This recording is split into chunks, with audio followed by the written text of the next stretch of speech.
Does it right. Well, anyway, back to Judge Gray and this fantastic new initiative called the Regulate Marijuana Like Wine Act of 2012. You know, one of the questions I wanted, because I know it's gone through a lot of different morphs.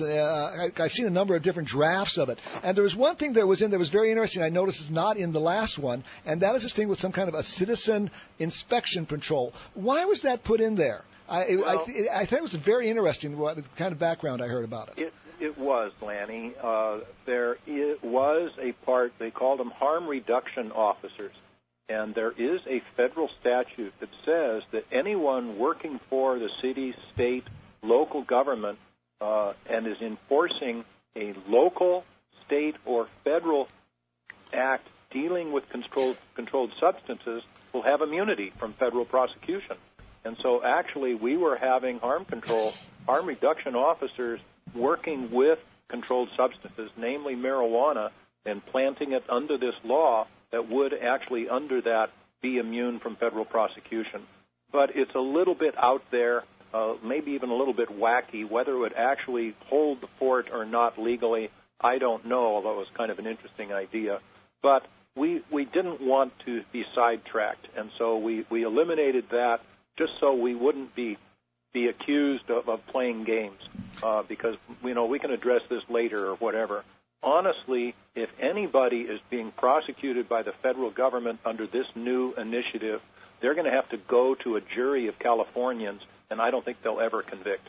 If we pass this, Californians will know that California has spoken. It's no longer prohibited for adults to actually smoke marijuana, not in public, but in private places, and even to sell under this regulatory scheme, just like with wine. And I just cannot conceive that a federal jury made up of Californians would successfully convict anyone that was working within that system. So we didn't think we needed it, and we didn't want to divert attention from what we're really doing. We're standing up. We're telling the federal government we're smart enough to be able to control this ourselves. We believe in liberty. We understand that this stuff is everywhere anyway. Already, marijuana is our largest cash crop in the state of California. We might as well regulate it, kick the Mexican drug cartels out, kick these juvenile gangs that are making untold amounts of money, alluring other children into juvenile gangs to sell marijuana and other drugs. Get rid of or reduce that problem enormously, regulate it, control it, yes, tax it appropriately, and address the issue of liberty as well. Because I truly believe, even though I'm not going to smoke marijuana, I'm just not interested, but I think somebody over the age of 21 should have that choice to be able to do it, whether it be medicinally or recreationally. I think the answer is to hold people accountable for what they do, but not what they put into their bodies. So for all of those reasons, this is the initiative that we really need to gather around, to support, and to pass. And for medical marijuana patients, so, you're so the part that exempts medical marijuana patients and all the rules and regulations from any effect of this initiative, I wonder if this, some people might say this would be almost the death knell because, cannabis will be much less expensive under this right now, the biggest complaint you get from medical marijuana patients is they can't afford it. It's too expensive. This $300, $400 an ounce. If the average patient smokes a quarter or half an ounce a week, you're talking $500, $600 a month. They just can't afford that. When this initiative passes, the price will plummet because you'll be able to have large outdoor quality growing, and the price will go way down because it's so expensive because of this crazy legal thing. So patients, this is the best thing for patients that has come along ever. Well, I think that's right. And in fact, in the last election, the only real question I was asked that I did not feel I could answer was asked by a friend of my wife's who was on her second marriage. And she said, Jim, if Prop 19 passes, my two stepsons are right now making their living by selling illegal marijuana. They're going to be out of a job, and then they're going to come home and live with us, and I don't want them to. So she was going to vote against Prop 19. She was probably right.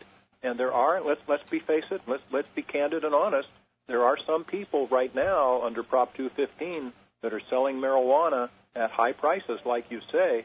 It's kind of damaging the consumers, but they're making a lot of money, and they very likely will vote against this new initiative because the price will come down, and they'll vote their own economic self-interest, and that's not a surprise.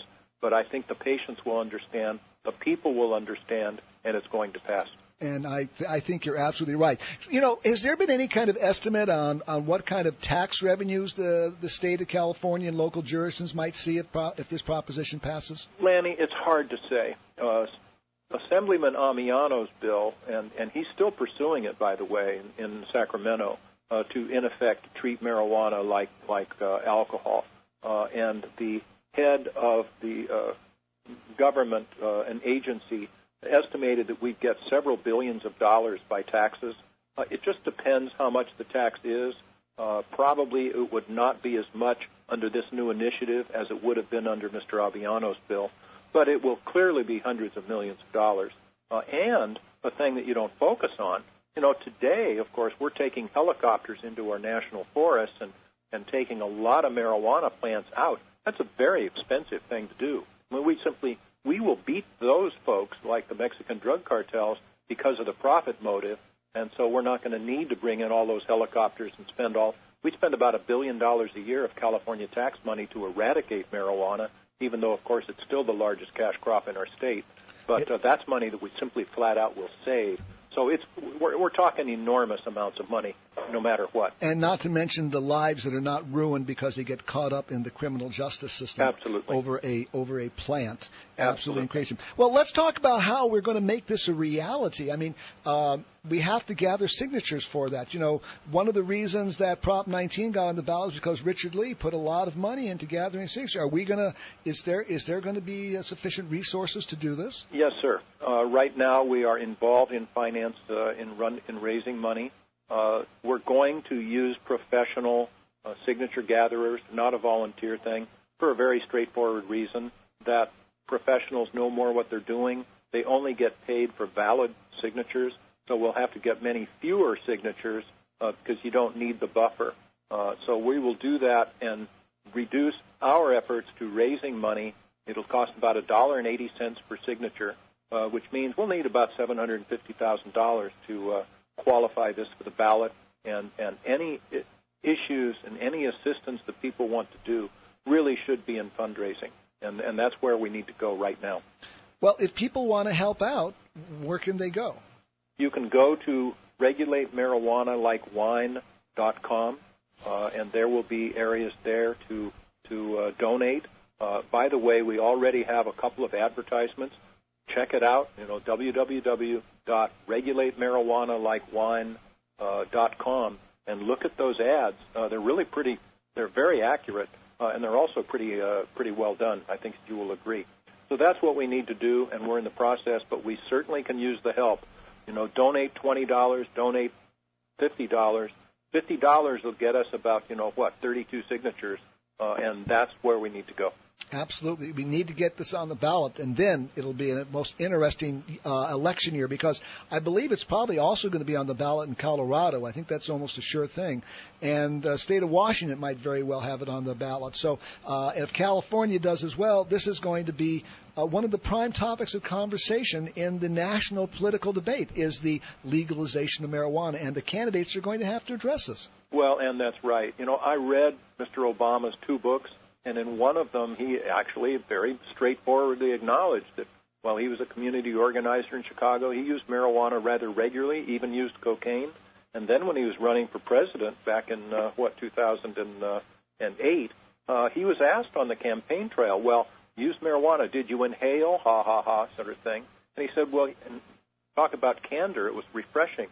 Well, I thought that was the whole idea, he said. Yeah. Well, I thought that was great, but now that he's back in Washington, there's a disease, I guess, the Beltway disease or something, where now he's just talking stupid stuff again on these issues. Well, I think he'll have to face it, Lanny. He's running for re-election. He's not going to want to alienate the voters of California, and I think that real, serious assessment of this will come into play. Colorado's initiative is pretty much like ours. I applaud it, and more states are going to do it. But this is going to be an historic thing, and you and I and our fellow listeners are going to be a part of that, and it's going to make us proud. Lastly, one last thing, and that's that as a jurist, as a judge, as an adjudicator of law, if this passes, what do you think the feds are going to do? honestly, Lanny, feds don't like to lose. And like I said, they're not going to want to alienate the voters of California. So I think they'll back off. Plus, I was in the federal system. I was a federal prosecutor. They don't like to lose lawsuits either. And like I said earlier, I think the idea of prosecuting the mayor of the city of Costa Mesa or Rancho Mirage or something for enforcing state law, they'd have to take them to a jury trial in federal court made up of California jurors. I just don't see it happening. I just don't think that they would be successful in that prosecution, and I don't think they'd even try. Yeah, I couldn't agree more. The crumbling, the prohibition, the end of alcohol prohibition really came about when state of New York said they're not going to enforce those prohibition laws anymore. Yes. And I believe the crumbling of this house of cards of marijuana prohibition will start when one state says we're not going to enforce those laws anymore. Yes, Judge, sir. Thank you so much for taking the time and being on our show tonight. That's great. Yes, let's give a round of applause. Thank you, sir. We'll have to have you on again as the initiative progresses. Well, please do. This is something that's really exciting. And if people have more questions, again, regulate marijuana like wine.com or JudgeJimGray.com. Gray is Gray for further information. And you can contact me through my website, so send me a message and I'll respond. Thank you for what you guys are doing. Good luck to us all. Thank you, Judge. Thank Bye-bye. you. Take care. Bye.